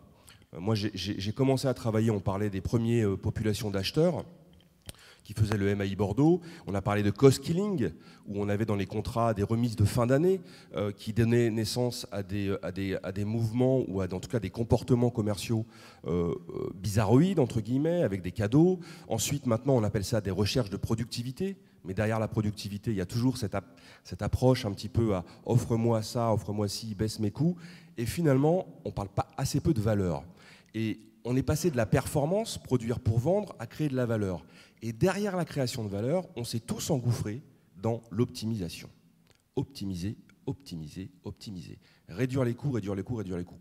Aujourd'hui, force est de constater qu'on est prêt à payer un peu plus cher du Made in France, on parle de développement durable, on parle donc de circuits courts, de maîtriser des circuits courts. Donc en fait, c'est une sorte de remise en cause de ce qui a été fait. Donc on s'est créé nos propres contraintes, finalement, et on est les seuls à pouvoir les libérer, ces contraintes-là. Et donc ça, pour moi, c'est quelque chose de très puissant. Et quand je parle d'intrapreneuriat, c'est comme entreprendre dans les grands groupes. On est face, et je vais rejoindre mon collègue, je suis assez cash là-dessus, et assez militant là-dessus, je pense qu'il y a un phénomène en France, on est le deuxième pays au monde à fonctionner par réseau, par network.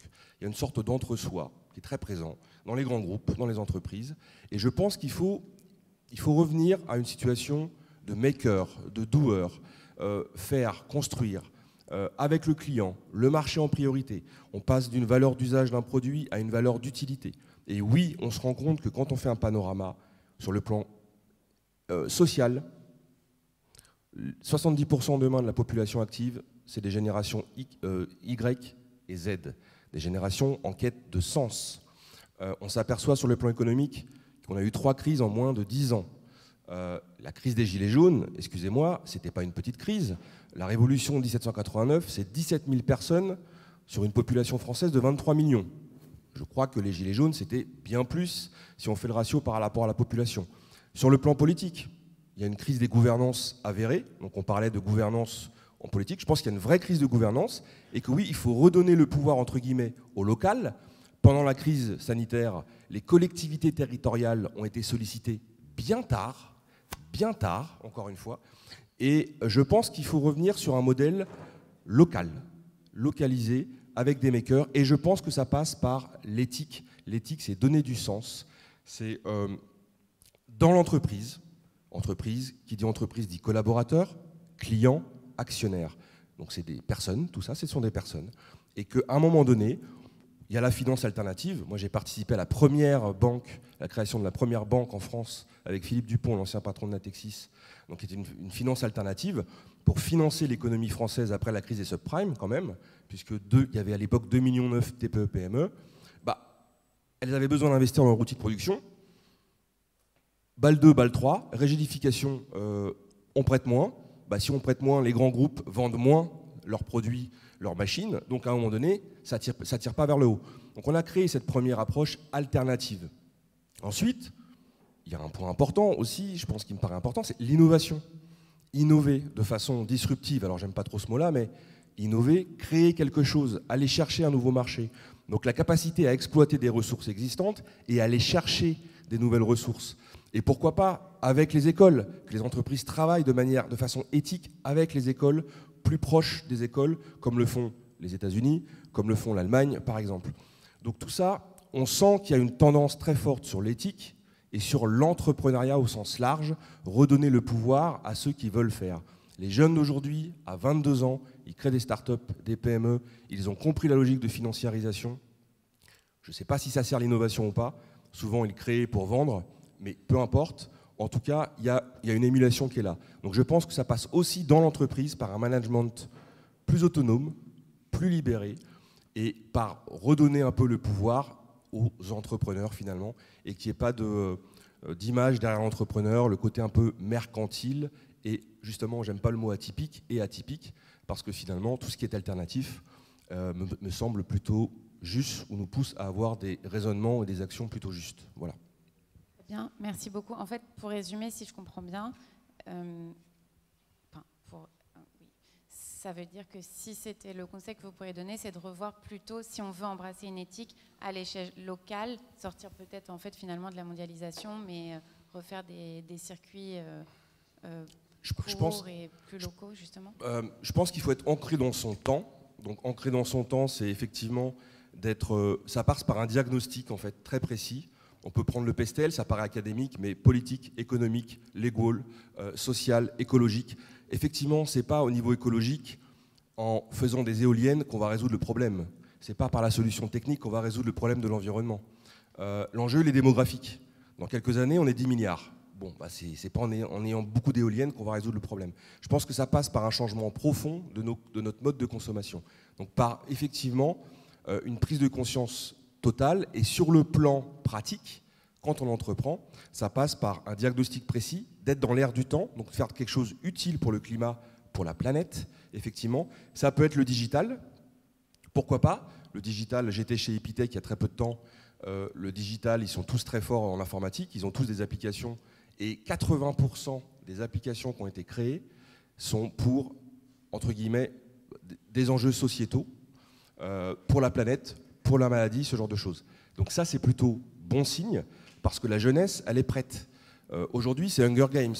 Les jeunes sont prêts à prendre le pouvoir, et pour les raisons qui font sens par rapport à avant, où c'était un peu Dallas, quoi. On performait pour l'argent, pour le profit, et puis voilà ce qu'il en est aujourd'hui.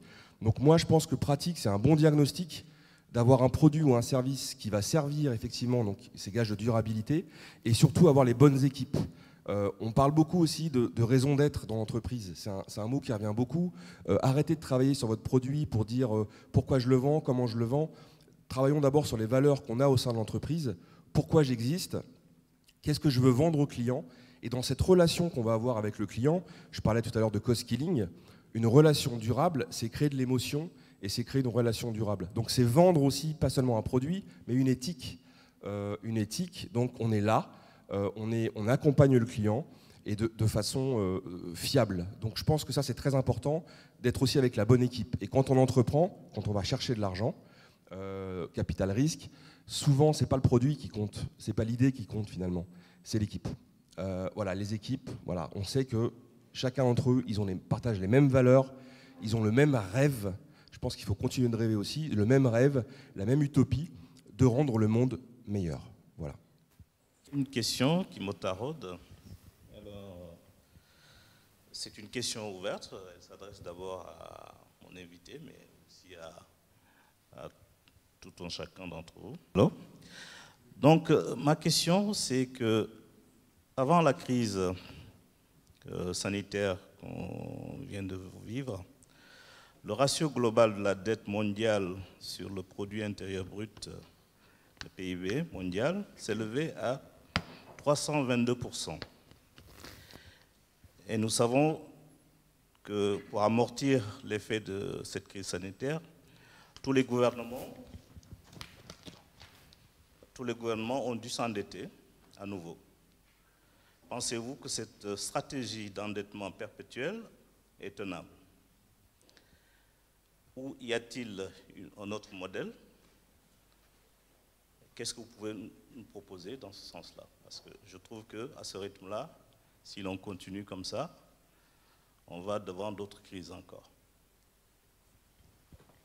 Je pense que ce sujet, tout le monde a envie de dire un mot sur ce sujet, donc je vais être court. Bon, la question de la dette, c'est une question qui renvoie même à la question de la monnaie. Qu'est-ce que l'argent? Qu'est-ce que la monnaie? À quoi ça sert? Quelle est la finalité finalement?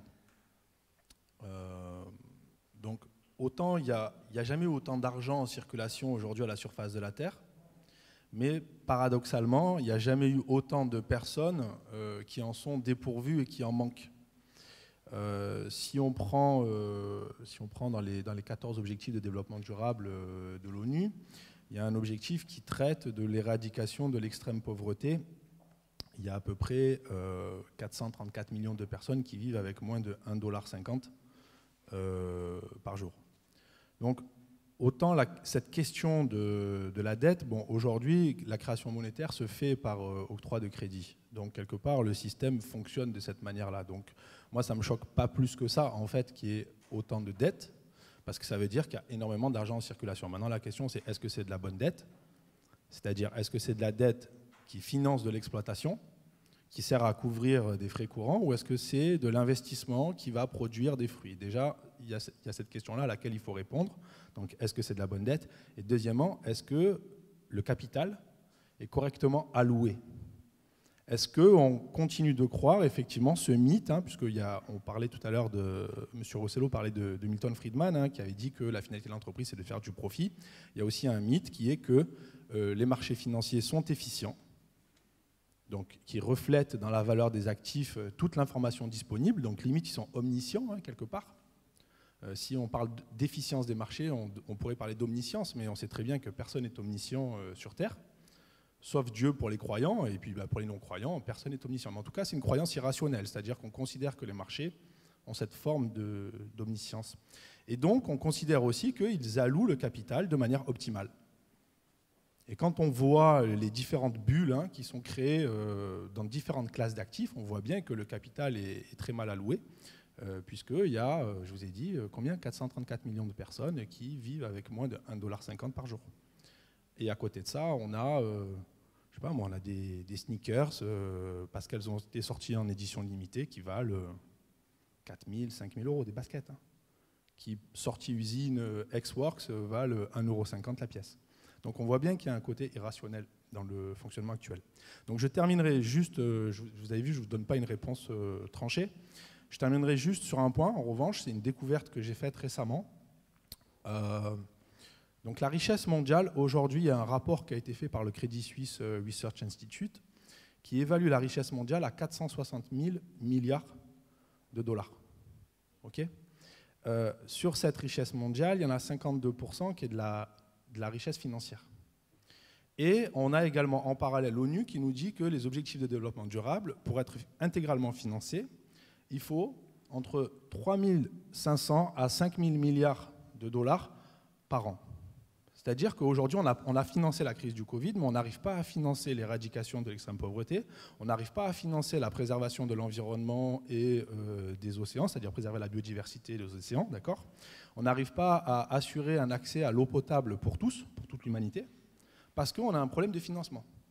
D'accord ? 3 500 à 5 000 milliards par an. Alors qu'on a une richesse mondiale qui est de 460 000 milliards de dollars, dont plus de 50% financiers. Eh bien, si on prend un mécanisme comme la zakat, donc ce n'est pas la taxe Tobin, c'est la zakat. La zakat, c'est quoi? C'est 2,5% du capital immobilisé par an. D'accord? 2,5%. Eh bien, si on applique ce mécanisme-là de la zakat, eh bien, on finance intégralement les objectifs de développement durable. J'ai fait cette découverte là il y a quelques semaines en croisant les données et en disant finalement ça marche. Bon. Après vous pensez bien que si on taxait tous les dépôts financiers, ça sortirait. Hein. Si les gens vous disent on va vous taxer, mais voilà, en tout cas pour répondre à la question. Merci.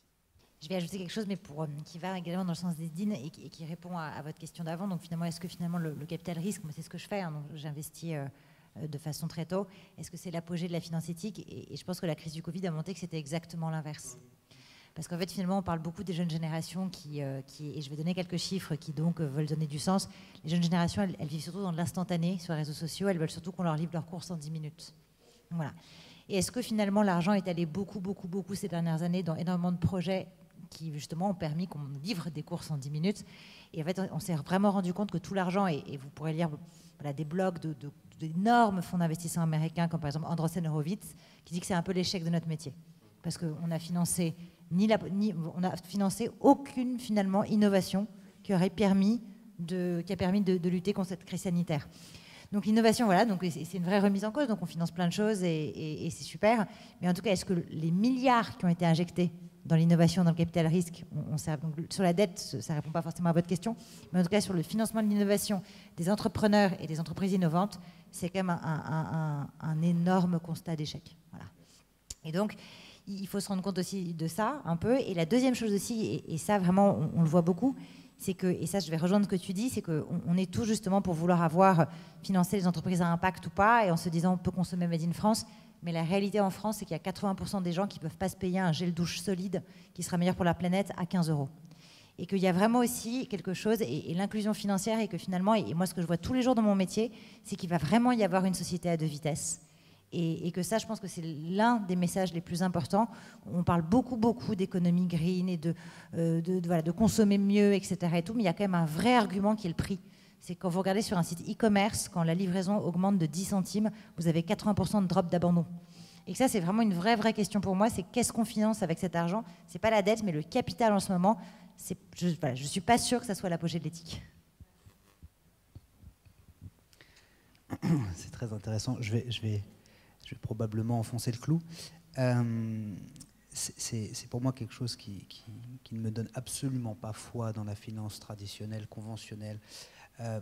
Et malgré les épreuves qu'on vient de traverser, je constate que l'immense quantité de masse monétaire qui a été générée, qui était censée irriguer l'économie réelle, qui aurait pu servir aux investissements dans nos infrastructures, dans nos hôpitaux, dans l'éducation, dans tout un tas de choses qui auraient pu être utiles, également dans un certain nombre de startups qui portaient des projets à ambition sociétale forte, eh bien c'est absolument tout l'inverse qui s'est produit.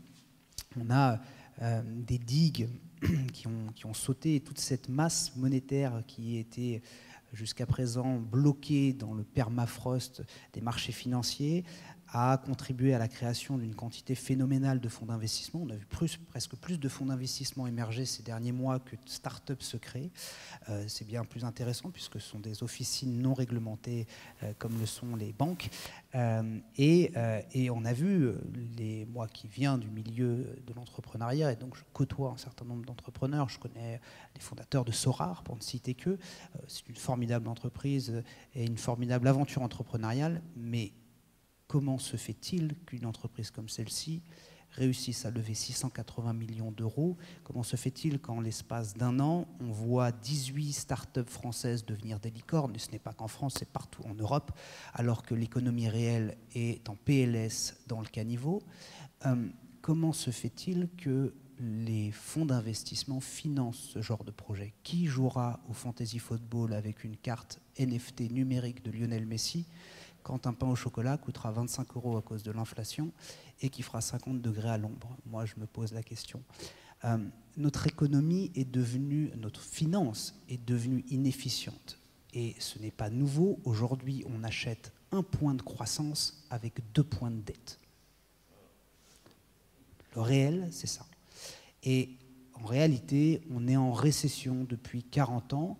Et moi, dans l'écosystème FinTech, ce que je trouve très intéressant, c'est qu'on assiste à une émergence avec des valorisations complètement démentielles des entreprises, d'entreprises qui finalement digitalisent l'existant avec la promesse qui est de faire mieux, plus rapide, plus user-centric et finalement plus digital que ce que font les acteurs historiques, mais avec 5000 collaborateurs, là où pour les nouvelles startups et les nouvelles fintech, il leur suffira de 200 à 250 collaborateurs pour faire la même chose.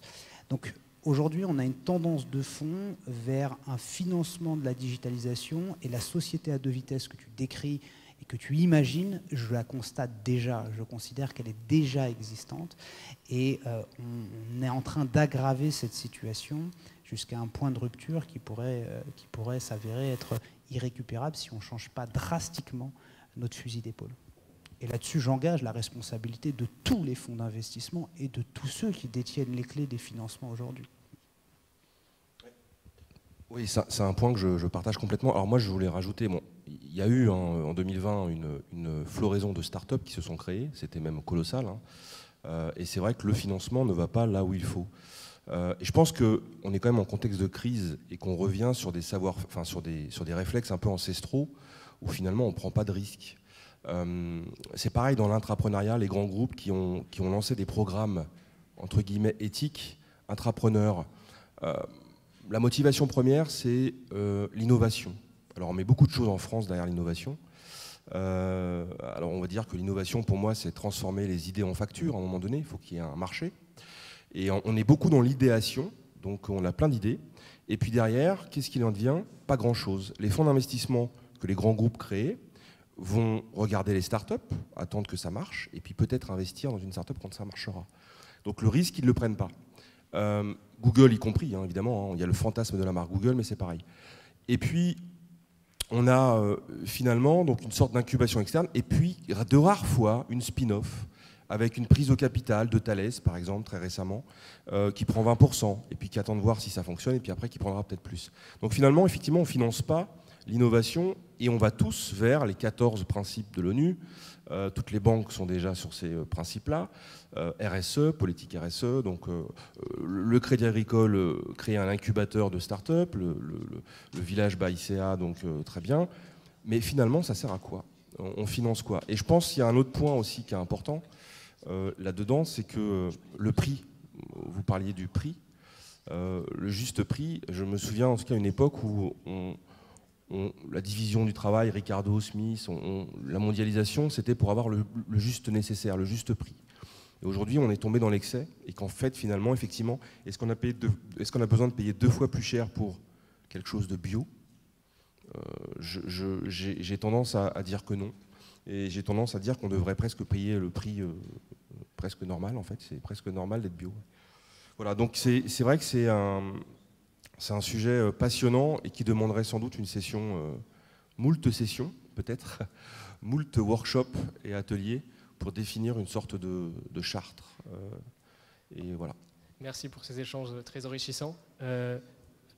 Faiz Ebadji, je vous laisse conclure s'il vous plaît, il nous reste quelques minutes, notamment sur les impacts que vous avez pour la société et pour le monde, et sur comment en fait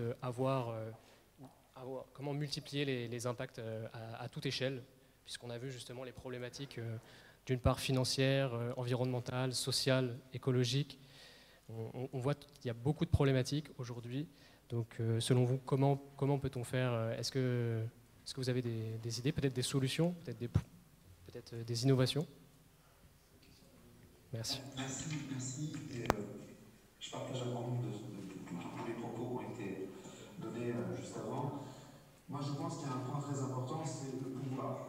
Il y a beaucoup d'autres avant qui sont arrivés autour du sujet à quoi sert cette finance, quels sont les buts et les objectifs recherchés, et finalement, qui a le pouvoir sur cette finance.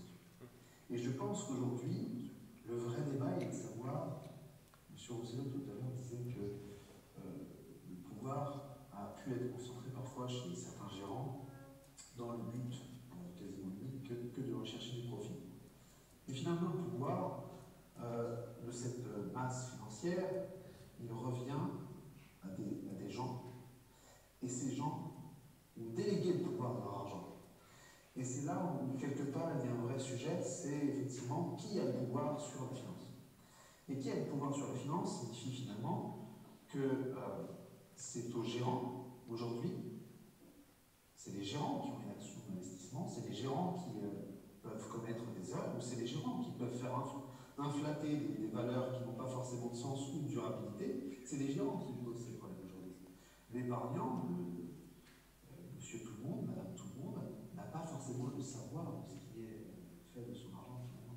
Donc en fait, l'éthique, pour moi, en tant qu'investisseur, puisque nous sommes investisseurs, nous avons 750 millions d'euros de fonds d'investissement, plusieurs millions de ministères qui n'investissent pas dans des startups et encore moins dans des licornes, mais notre métier à nous est simplement de redonner le pouvoir à nos épargnants.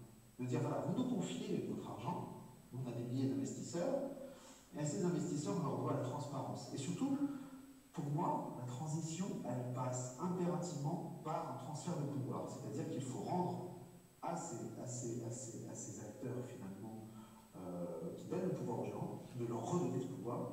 Et tout cela passe par, finalement, des reporting, de l'extra-financier. On parle de financier, etc. Mais de plus en plus, on entre dans un schéma, l'éthique impose de la transparence et de l'extra-financier, du reporting, savoir à quoi est déployé les finances finalement de ces investisseurs, quels sont les returns, et quels sont les returns non seulement financiers, mais quels sont les returns beaucoup plus vastes que ça. C'est ce que je disais un peu plus tôt, c'est finalement le sens et l'utilité de ces returns. Parce que la durabilité est un élément essentiel aujourd'hui dans le capitalisme qu'il faut absolument considérer.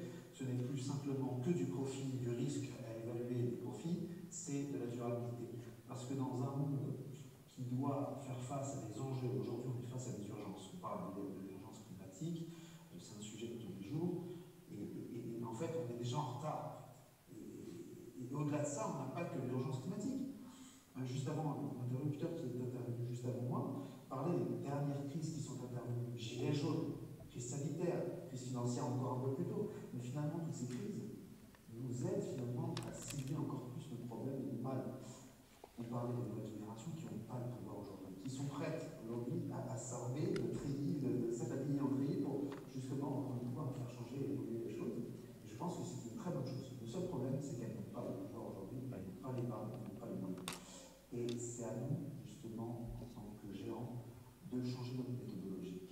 Et je donnerais juste une petite note d'espoir, parce que en tant que société de gestion, avec les réglementations qui nous sont imposées, qui viennent d'abord de l'Europe, et puis après de la France, etc. Enfin, on voit tout un tas de mouvements aujourd'hui d'un point de vue réglementaire qui vont, et je pense c'est une bonne chose, c'est un bon espoir, qui vont vers le sens de cette durabilité.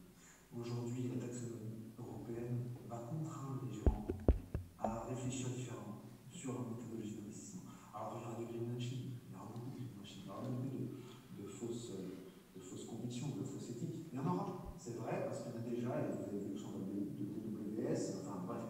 Le monde évolue très vite et aujourd'hui, beaucoup de gens voient l'éthique ou le green comme finalement du marketing. C'est un beau produit, on fait un beau package, c'est super, et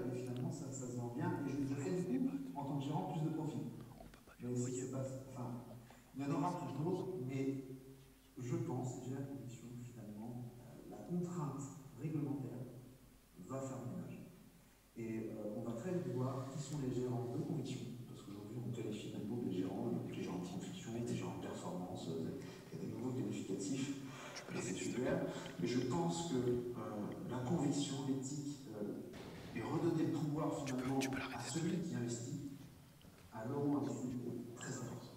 Voilà ce qu'on peut dire. Super, merci beaucoup. Merci pour votre intervention.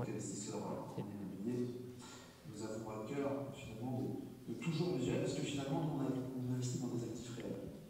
On n'investit pas sur un cours de Tesla, on investit généralement sur des actifs réels. Et en investissant sur des actifs réels, finalement, c'est l'espoir de perception de revenu qui fait de valeur sur un actif réel.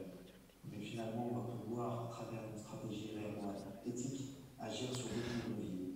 Merci, Faiz. Je vous remercie de votre intervention. Excusez-moi de vous interrompre.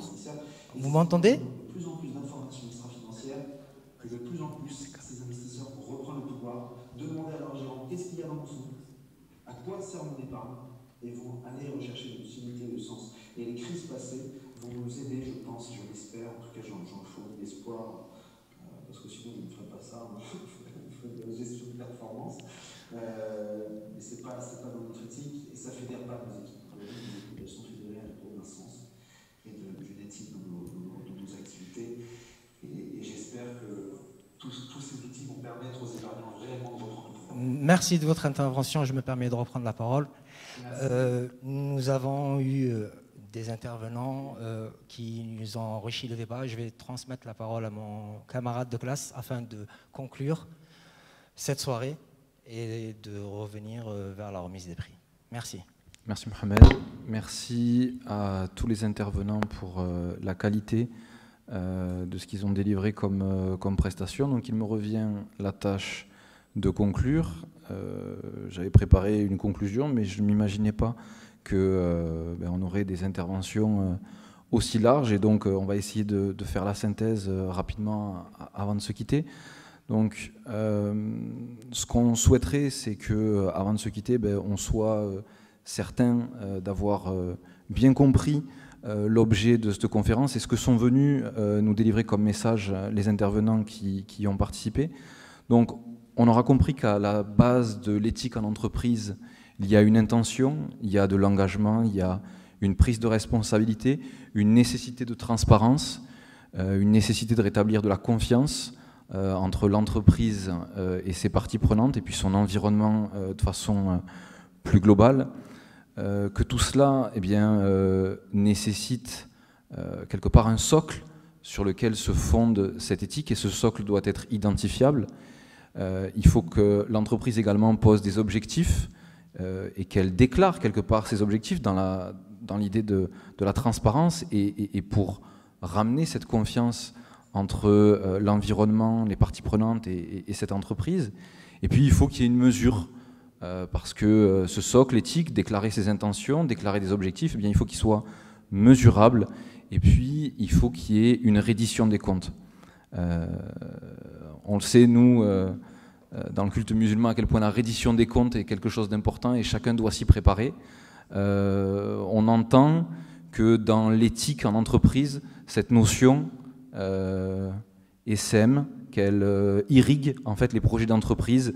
Et c'est aussi ça, réfléchir à son projet d'entreprise, c'est se préparer à rendre des comptes sur ce qu'on a essayé de faire à travers le business, qu'est-ce qu'on a essayé d'apporter, comment on a pu être utile aux autres. C'est aussi ça, ça fait partie des différents messages que délivre l'islam.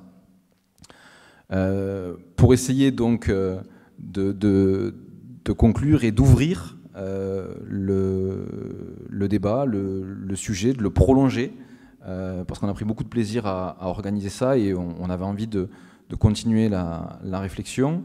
Mes compagnons de promotion, ainsi que les gens qui nous ont encadrés, nous souhaitons donc annoncer ce soir l'ouverture d'un groupe de travail qui aura pour objectif de rendre un livre blanc sur l'éthique et l'entrepreneuriat. Au travers de ce travail, il sera question de faire un état de la recherche universitaire en la matière, d'essayer de faire la synthèse des bonnes pratiques dans le monde de l'entrepreneuriat, un petit peu à l'image de ce qu'on a essayé de faire ce soir en invitant des femmes et des hommes de terrain qui remontent des informations utiles sur ce que c'est que d'entreprendre de façon éthique. et idéalement de faire des recommandations fortes que l'on aimerait, toujours idéalement, voir aboutir dans la loi. On peut vous annoncer d'ores et déjà que ce travail devra être restitué opportunément au premier trimestre 2022. Voilà. Et donc, on souhaite inviter toutes les personnes présentes ce soir, en présentiel, à distance, les intervenants, et plus largement toutes les personnes de bonne volonté en la matière, à se joindre à notre groupe de travail. Et une adresse mail sera ouverte afin de recueillir les propositions venant de tous horizons. Voilà. Je cède la parole à M. Merbou afin de conclure cette soirée.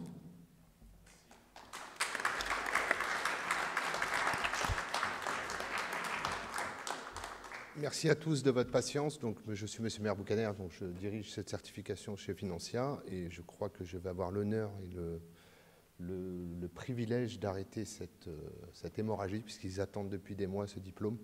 Donc, et je pense que vous attendez depuis des heures ce cocktail. Donc, je vais inviter Monsieur le recteur et Monsieur le président pour la remise de diplôme. Pour les connecter à Zoom, vous pouvez rester, hein, on peut partager, mais vous ne pourrez pas partager à manger malheureusement. Ça, c'est la beauté du 21e siècle, vous pouvez voir mais pas toucher.